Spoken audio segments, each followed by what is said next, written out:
গাইছ অৱস্থা বেয়া, অৱস্থা মানে কৈছোঁ নাই আপোনাৰ একেবাৰে বেয়া। বতৰে যিটো ৰূপ লৈছে জীৱই মাকন হৈ গ'ল আমাৰ সকলোৱে।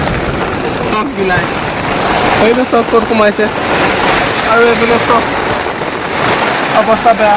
বাহিৰৰ দৃশ্য দেখাইছোঁ আপোনালোকক অকণমান দেৰি ৰ'ব। এয়া চব বাহিৰৰ দৃশ্য। এইজন তৃতীয় অৱস্থা বেয়া, এইজন তাত পেন দিছে অৱস্থা। আৰু এইটো বতৰৰ ৰূপ। এয়া ব্ৰহ্মপুত্ৰ পাৰ, এয়া ভয়তে সোমাইছে যিটো বিজুলী মাৰিছে।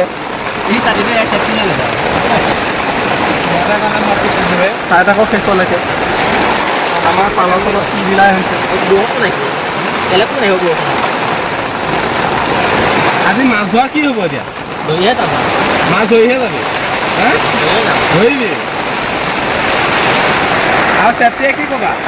ধৰিমে আৰু মাছ আজি এটা ধৰি যাম আৰু মাছ ধৰিবাই ধৰিমে আৰু এইটো বতৰ এইটো বতৰত মাছ ধৰিমে আৰু একো নাই আহিছোঁ এতিয়া ধৰি যাম আৰু আমাক বুধুৱাই কি ক'বা?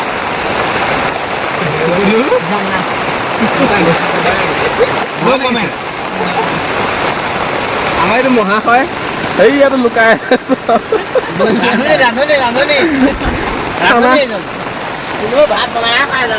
মাংসখিনি কি হ'ব এতিয়া? মাংসখিনি কি হ'ব এতিয়া?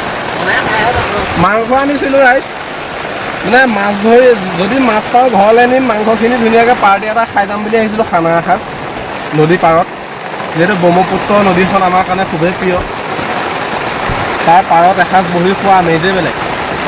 এয়াহে এসাঁজ খোৱা ঠাইত এইখন হ'লগৈ আমাৰ দুসাঁজ হ'ল, দুসাঁজ।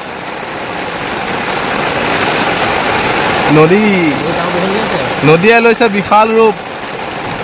হেই ব্ৰহ্মপুত্ৰ আশীৰ্বাদ কৰা।